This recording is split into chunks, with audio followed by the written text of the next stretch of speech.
Good morning, traders and investors. My name is Roger Scott, and I'm the Senior Strategist for Wealth Press. Today is Wednesday. It's September 14th. It's about 8 a.m. in the morning. The market's going to open up in about 90 minutes to be exact with you. The markets are rather flat right now. I'm not really expecting anything pre-opening today, at least not till the PPI comes out. Now, the PPI yesterday, just to give you guys a review, we had the CPI yesterday. The number was bad. It was worse than expected. Today we have the PPI, and then tomorrow, here's the CPI. The number came in at 6.3. They were expecting 6.1. On the year-to-year, they were expecting 8.1. They got 8.3. Not a good number, and it's telling us that the Fed is having a hard time grappling with the inflationary pressure. Today's PPI shouldn't be as bad. Most of Wall Street's expecting better numbers, substantially lower. The year-to-year was 9.8. They're expecting 8.7. The ex-food and energy, they're expecting a slightly lower number. I'm hoping that these numbers are below these numbers. If they are, and there is a good expectation of that, we should be in a little bit better shape. And then tomorrow we've got retail sales, industrial production, Philadelphia Manufacturing Index. It's going to be a big day. But after today and yesterday, I don't know how much of an impact that'll have on the broad market. Now, I want to tell you guys something interesting. Remember something. The Fed is starting a two-day meeting, the 20th, which is next week, and they're going to be making decisions about interest rates. Now, I'm going to be doing a class today that will be talking all about it at 1 p.m., and I'm including a link below this video. And also, post comments, post some questions. I'll respond. Post them for me. Comments are always welcome, and I'll respond to you. And if you post me your email, I may even respond back to you. Or if you send me an email at support@MarketGeeks, I'll respond back to you for sure. Now, don't forget, the 20th, the Fed meeting starts, and that's going to give us a determination of what the Fed is seeing based on yesterday's CPI and the PPI number, and mostly retail sales that are going to happen tomorrow. I don't even want to get into it today. Now, the bond market, as you could see here, is slightly down, but I believe it's just a little bit overdone, and it's going to start coming back up. Why? Let me show you why. If you look at the put-to-call ratio, you will see that we're already near the upper end of the range. Now, I haven't been talking about the put-to-call ratio a lot lately because the markets have been just very subdued to the downside. But at this point in time, they're going a little too much. It's going beyond fair value. And whenever that happens, the put-to-call ratio, that's the number of put buyers compared to the call buyers, or number of puts being open compared to calls being open, is approaching a huge ratio. Whenever that happens, the market tends to flip. So as you can see here, anytime we get to this green line here, and I don't really need to put this here. Let me just delete this. You could see anytime we get towards this level, we back off pretty well. This is the overbought zone right here. And as you could see here, we're clearly within the overbought zone. Excuse me, oversold zone. It's a little too early for me as well. I haven't had my morning coffee just yet. So this is the oversold zone. So whenever we get to this territory, the market tends to bounce back to the upside. And as you can see here, we don't go to this level very often. Now, in April, when the market really dumped, we went, but then we cooled off. But notice the calls haven't been really clicking on since first part of the year. And again, way too many puts being bought in comparison to calls, which means the market is due to turn around pretty well. Also, if you look here, this is the consumer discretionary sector. We're still holding on to this resistance level, which I do believe we're going to kind of will begin congesting near. And what's more importantly, volatility. This is volatility yesterday. This is what I wanted to talk about. If you look at volatility over a 3-month period, this is it yesterday. I mean, the market went down 1,200 points, and this was it. I mean, if you look at it on a bars, I mean, this was it. This is it. Look at that. I mean, I would have expected volatility to really go out of whack. But this is it. I mean, it was just like a 3-day volatility move, erasing a 3-day move. So volatility did not react. That's a very positive sign. Put-to-call ratio is way overdone. As you can see here, we don't really go above 120 very often. And we're at 115 pre-open. So I think we are going to have some upside reversal. Let's talk a little bit about global economy, and then I'll talk about momentum levels. But first, I want to talk a little bit about global economy. So world market slipped yesterday after Wall Street fell the most since June of 2020. But again, look at volatility. I mean, does this look like a huge volatility day? I mean, I don't think so. I mean, look at these spikes we've had. Look at these moves we've had. We didn't have that yesterday, not at all. So that's very encouraging right now. As reports showed that inflation has kept a surprising strong grip on the U.S. economy. Honestly, I don't know what all this surprise is all about. I mean, it's almost like people think it's going to end tomorrow. This is this is going to take some time, folks. You got to be patient. It didn't start yesterday, and it's not going to end tomorrow. Tuesday's report showed that inflation slowed to 8.3%, the headline number, not the core, instead of the 8.1 economists expected. It's still lower than the June 9.1 peak. That dashed hopes that inflation was falling back to a more normal level after peaking in June at 9.1. It still could be just going a little slower, allowing the Federal Reserve to moderate its interest rate hikes. No, we're going to see 0.75 at probably 2 more times.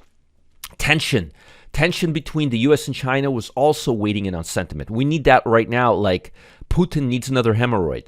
Chinese leader Xi and Russian President Putin, baby Putin, are due to meet later in the week, underscoring the country's warming ties as the West pushes ahead for sanctions against Moscow for invasion of Ukraine. They're not going to get out of that one. The U.S. is meanwhile reportedly considering new sanctions against Beijing aimed at deterring aggression against Taiwan. That's pretty smart. But I don't know if these sanctions are going to have much of a impact. And self-governed island democracy that China claims as its own territory. It's kind of interesting. The yield on the 2-year Treasury, which tends to track expectations for Fed moved, soared yesterday. The 10-year yield, which helps dictate where mortgage rates will be, also headed higher to 3.42 from 3.36, but not all that much. Traders are now seeing a 1 in 3 chance that the Fed may hike its benchmark rate a full percentage point next week. Before the announcement yesterday, I think it was 18%, and now it's 33%. I still think it's going to be 0.75 2 more times. Higher rates hurt the economy by making it more expensive to buy homes, cars, and all sorts of goodies on credit. Mortgage rates have already hit their highest level since 2008, creating pain for the housing industry. Expectations for a more aggressive Fed have also helped the dollar add to its already strong gains. The dollar has been surging against other currencies, in large part because the Fed has been hiking rates faster and by bigger margins than many other central banks, and I'm expecting that to continue for the foreseeable future. Now, when we look at the stock market, remember I told you it happened a little faster than I thought, but if you review my video yesterday, I explained how this was all green and this was all red, and I said a couple of down days. I didn't expect the market to move down 1,200 points, obviously, yesterday. I explained that this is going to look a lot like this. I gave an example. I've always give this example of a middle-sized guy like me walking a Great Dane, a puppy, and the Great Dane sees another dog, a sexy little Great Dane puppy, or a poodle. Ooh, Great Danes and poodles, what a mix.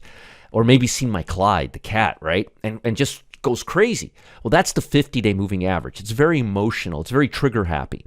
This is where the brains are, the 200-day moving average. So when you look at the 50-day moving average, look at consumer staples. 12% of stocks are trading above the 50-day moving average. 33 are trading above the 200-day moving average. That looks like it's pretty low. Now, consumer staples. Look at energy and consumer staples. Utility. Sorry. Look at that, green across the board. The only one that has moved soft on the south side, on the 200-day, on the foundational side, has been consumer staples. The rest were below 50 to begin with, so not a big surprise there. But notice how this is starting to look a lot more like that. What you want to do is you want to be long sectors that have a very strong foundation, or are approaching oversold territory, like consumer discretionary is starting to, but not on the 50-day, on the 200-day. Real estate, really overdone. I mean, really overdone. The 50-day and the 200-day. Communication services looks like it's overdone. But financial looks like it's got more to go. Healthcare looks like it has a little more to go. So be very, very cautious when the 50-day moving average gets out of whack with the 200-day moving average. Now, speaking of the broad market, this is the NASDAQ. Just to give you an idea of what we're talking about here. oops, I'm trigger happy today. You could see we're really on the low end. So I'm not really expecting too much downside. I think we're going to be bouncing from these levels. I don't think we're going to hold on to these levels. So I'm expecting bonds to possibly give us a little bit of a relief rally. I'm expecting stocks, especially consumer discretionary stocks, to possibly start consolidating around here and not breaking as long as the bond market doesn't break too much lower. And I don't think the bond market is ready to break that much lower. We'll see how it happens when the market opens, but I'm expecting bonds to start heading higher, and I think we're going to see a lot of the momentum levels start coming back up temporarily. Looking at individual sectors and energies, utilities, healthcare, consumer staples, these are still the most defensive sectors. And as I mentioned yesterday, I expect consumer discretionary to either come down or technology and communication services to start coming back up. But the odds are more stronger that consumer discretionary will cool off than these will go up. But right now, we're not in a position where we'll know exactly what happens till we get the brunt of the PPI, the retail sales, and I want to see what the Fed does on the 21st, which is when they're going to make their decision. Now, today's Wednesday. On Wednesday, I always give you my strongest and weakest stocks. Today, I'm going to do a double whammy. I'm going to give you 2 strong stocks and 2 weak stocks. So first one, this is a utilities company. This is Southern, and it's pulled back yesterday, and I think it's going to come back and reach for higher prices and start making highs again because utilities are very defensive. And I think Exxon is a little bit overdone at these levels. Again, I'm expecting Exxon to start trading higher and maybe go up to the 101, 102 level. So a little bit of a swing trade with energies there. I think last couple of days they've really been beaten down, and I'm still seeing a strong trend in ExxonMobil and energy-related stocks. Now, to the downside, you've got Baxter International. Look at this downtrend, and it looks like it's going to go down all the way to 55 level. This is is this a healthcare or is this a REIT? It's a healthcare company. One is a REIT, one is a healthcare company.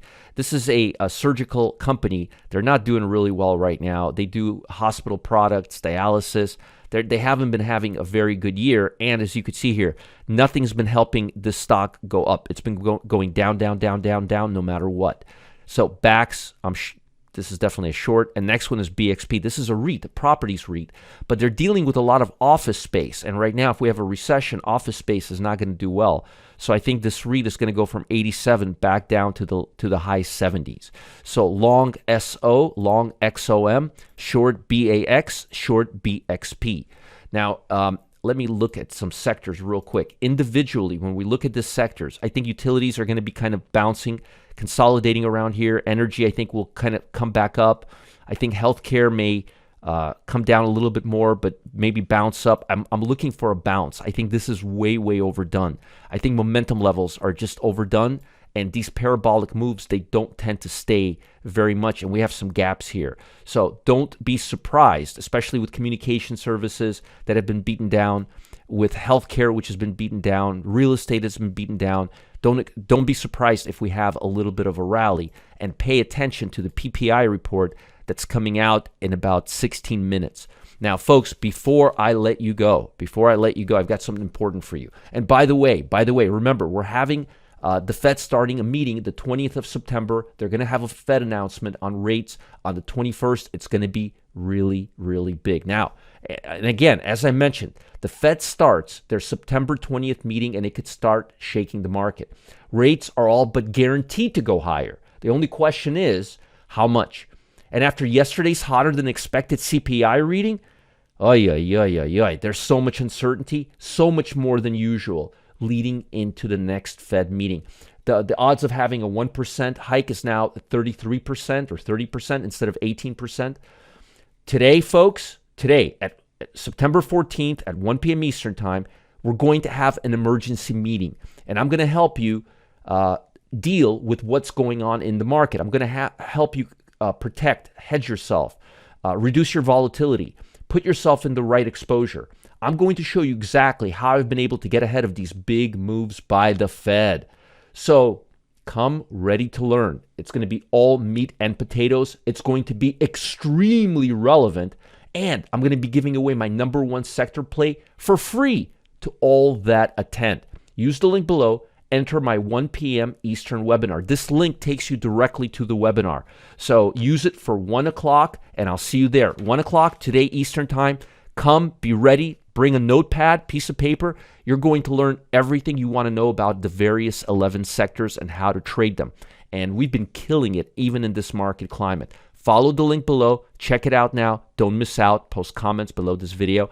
I'll see you guys later. Bye. Have a great hump day.